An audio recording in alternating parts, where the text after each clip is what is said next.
Une petite remarque sur les buffered readers.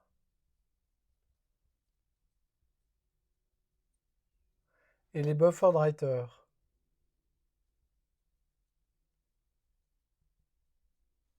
En fait, à partir de Java 7, ça c'est du Java 7, j'ai un pattern supplémentaire qui permet de créer ces buffered readers et ces buffered writers à partir d'une classe factory qui s'appelle files avec un S, classe factory qui ne contient que des méthodes statiques, donc des méthodes factory. Et j'ai plusieurs méthodes new buffered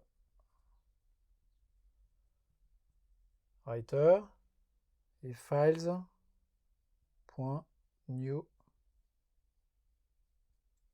buffered reader. Alors new buffered writer et new buffered reader, ça marche pas avec des files, ça marche avec des passes. Donc à cette méthode-là, il faut que je donne un pass en paramètre. Ce qui n'est pas vraiment un problème. On a vu comment construire des passes et grosso modo, c'est le même genre de pattern que les files.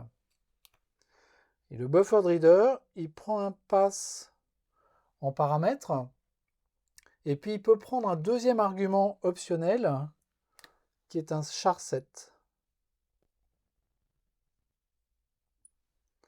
Qu'est-ce que c'est qu'un charset?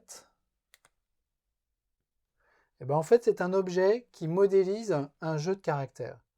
Quand je manipule les fichiers texte, je me heurte très rapidement au fait qu'en fait, j'ai plusieurs façons d'encoder les caractères dans des fichiers. Le standard normal, celui que tout le monde devrait utiliser, c'est UTF-8. UTF-8, c'est une façon d'encoder les caractères qui marche avec 16 bits. Alors, la plupart des caractères sont encodés sur 16 bits, mais certains caractères un peu exotiques sont eux-mêmes encodés par combinaison de plusieurs caractères. Donc je peux aller au-delà des 16 bits. Mais j'ai également beaucoup de caractères qui sont encodés en ISO 8659 ou en ASCII, par exemple. En fait, des jeux de caractères, j'en ai des dizaines et des dizaines. Ceux-là sont particulièrement utilisés. Alors, ces deux jeux de caractères, UTF-8 et ISO 8659_1, ils sont supportés directement par le JDK. Et ici, j'ai des constantes qui sont définies dans une classe qui s'appelle standard charsets avec un S. Là, je mets un point et puis je vais passer soit UTF-8, soit ISO 8659.1 en paramètre pour préciser le type de jeu de caractères que je vais utiliser pour ouvrir mon fichier texte.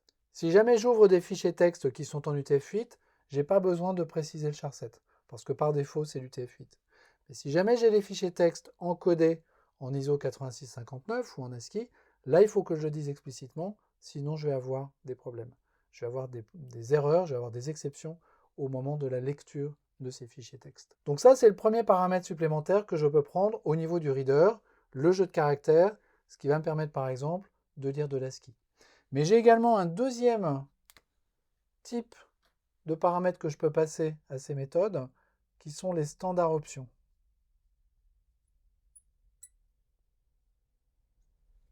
Et ces standards options, c'est notamment avec le buffered writer que je peux les passer, vont me permettre d'ouvrir un fichier soit en création uniquement s'il n'existe pas, soit pour ajouter des données à la fin de ce fichier et ce genre de choses. Donc là, il faut se référer à la documentation pour voir les choses précisément. C'est quelque chose qui est exposé au niveau de ces méthodes factory, new buffered writer et new buffered reader. Encore une fois, disponible uniquement à partir de Java 7. Donc si vous êtes en Java 6 et avant, eh bien passez sur un projet Java 7 et vous pourrez utiliser ces jolies méthodes.